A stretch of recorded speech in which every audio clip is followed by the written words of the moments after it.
Welcome back to the Sports Source. This segment brought to you by Daniel Hood Roofing. When it comes to roofing, don't get caught buying something that you don't need. Don't after the fact say, what is this that I bought? What is this line?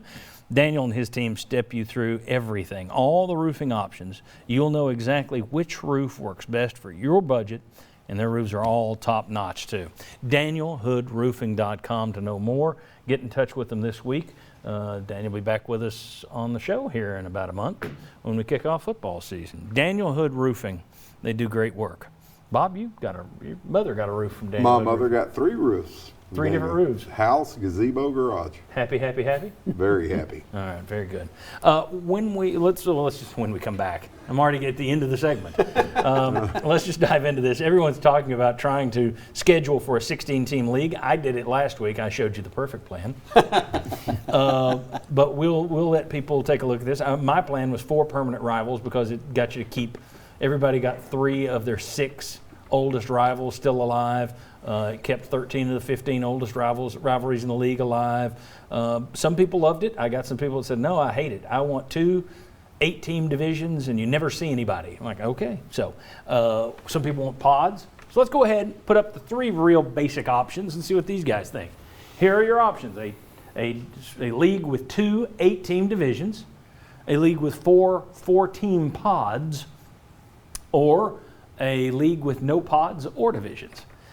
Let's just do this all at once. So on one side, you got 8 games, and we're keeping it 8 games. Look, I've wanted them to go to 9 or 10 SEC games. They're not going to, so we're just sticking at 8 here. That would be 7 versus your division and 1 versus a rotating opponent. Okay, so that's the way the 8-team division will work. It protects the fewest number of rivalries. Division winners, obviously, it'd be very easy who goes to the championship game. It'd be division winners. The problem with 7 division games and only 1 rotating opponent, you would have a home and road game against every SEC foe every 16 years. That is a long time between seeing teams. That's not, I don't even, to me, that's a crazy plan. But anyway, that's one of them. 4-team pods. You'd play 8 games. You'd have 3 teams in your pod. You'd play 5 rotating opponents. It protects more rivalries. The top 2 ranked teams, I guess, would be how you would pick it, or maybe you could put 2 pods in each, an East and a West, and take the best. My guess is it would wind up being the tiebreaker of the highest rated teams would go to the championship game, and you'd play home and road games against everybody every 5 years. Okay, that's more like a conference. No pods or no divisions. This was kind of my plan. 8 games, 4 versus permanent rivals, so you keep more. 4 versus rotating opponents. It protects the most rivalries. You'd have to send the top 2 ranked teams to the title game. There's no other way to pick it. And then home and road versus every foe every 6 years because you're rotating 1 less, but you're keeping more rivalries. That's the difference between those 2.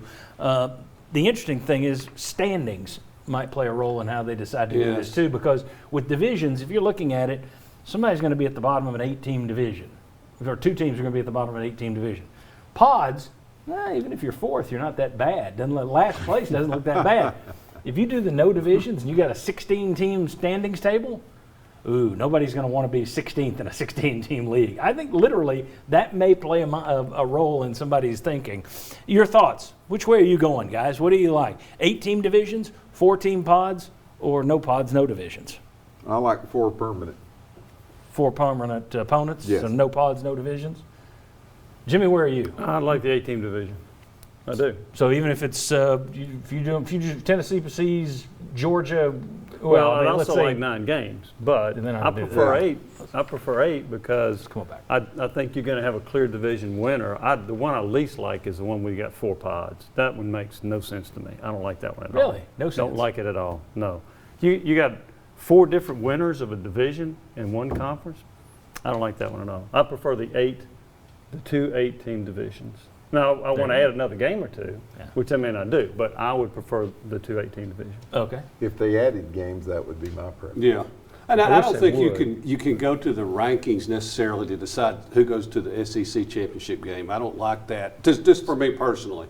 So I would like the 2 8-team divisions, and I think, is there one of these that gives you a better chance if they expand to 12 teams in the college football playoffs? Does one of these over another give you a better chance to get more teams in? Probably the 4 pods, because you'd have 4 teams that can claim they're champions of something. Right, and somebody even kicked around a semifinal round with the 4 pods. How many And I games said, you how many got? games You you gonna can't- play? So no, I still like the divisions, and then if you do add more teams, maybe you do something. That's Yeah, but interesting. if, So we got but if you go that way, you might as well not have some of these teams in your conference. right. You got 2 conferences now. That's like 2 Big 8s I basically. mean, because you're, you know, I'm 60 years old. I'm 76 before I see somebody come here. That to me is a big problem with doing it that way. That's what shocks me. See, that's a non-starter for me. I'm big into rivalries. I'm big into history. I'm big into seeing your other opponents.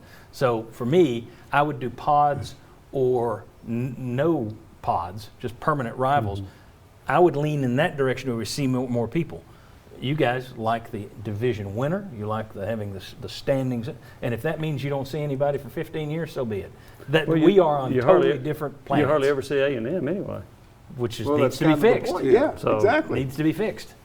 No, I don't agree. I like the division. I like the clear delineation. I don't like 4 pods because then it's like, okay, then who the heck's going to represent you in the SEC championship game? You could have a 4-way tie. Well, you just take the 2 highest rated teams in the By whom? By which by part? the By the playoff SEC poll. selection committee? Well, by the playoff poll. By your playoff poll. Boy, pretty I simple to don't me. like that. And, Don't like it. You know, and I think actually to get to where somebody's going to like most of what you do, you're probably going to have to expand how many SEC games you play, which, as you They're said, not going that to. doesn't even seem like it's on the table. Sankey said that Yeah. this Yeah, I past know. media days. He That's said the- we just played 10 games and trust me, it didn't make anybody more interested in playing even 9. So they're not going to do it. It's 8. Now, famous last words, but he said that knowing full well that Texas and Oklahoma will be here in about a day. So I don't think he was just making it up. So Now, I is don't- Texas A&M still dead set against playing Texas, or that what like with the 4 That's pod not- thing? that's- If you No, were they going to voted. appease They voted them, for it. They voted They for voted to get 'em expand. in. right? Okay, After so getting they, their arm twisted. Yeah, that's deal right. with whatever you get. Broken. You will say yes. So it's, then you get into who's in what divisions and who's in what pods and that kind of thing. Well, aren't they just talking about moving Alabama and I Auburn think- to the SEC East mainly? If you do divisions. Yeah. If you don't do divisions and you're in pods, then it's a lot more Complicated. more complicated. Who gets in what pod? And that's one of the other things that I like about just having 4 permanent rivals. Everybody gets 2 from the top half of the league and 2 from the bottom half of the league. So nobody can sit there and say, if you get a pod and there's only 3 other teams in there and they all suck, woohoo! Whereas in my plan, traditionally speaking, everybody's got 2 good ones, everybody's got 2 bad ones. There's no, why do they get 3 bad teams and we get 3 good ones? There's no crime. I did see the 4-team pod that Tennessee fans would like it at Tennessee, Kentucky, South Carolina, and Vanderbilt. Yeah. Yeah, Yeah. I'm sure they So would. Josh Heupel said he'd go with that one. The thing is, if you go to divisions and Alabama and Auburn come over into the Eastern Division, Yep. you're getting really close to the old SEC, and maybe they break away and form their own conference. Well, that's where we're headed. It's gonna keep expanding and expanding, and then eventually, when it gets to be a streaming world, which is next, we did all this for cable. We did it for the SEC championship game, so you can add a championship game. Then they did it so they could start their own network. Now they're doing it so they can add brands, which is make more money. The next thing is the top 8 or 9 in this expanded SEC are eventually going to say, it's all about streaming. No one wants to buy Ole Miss. Dump them.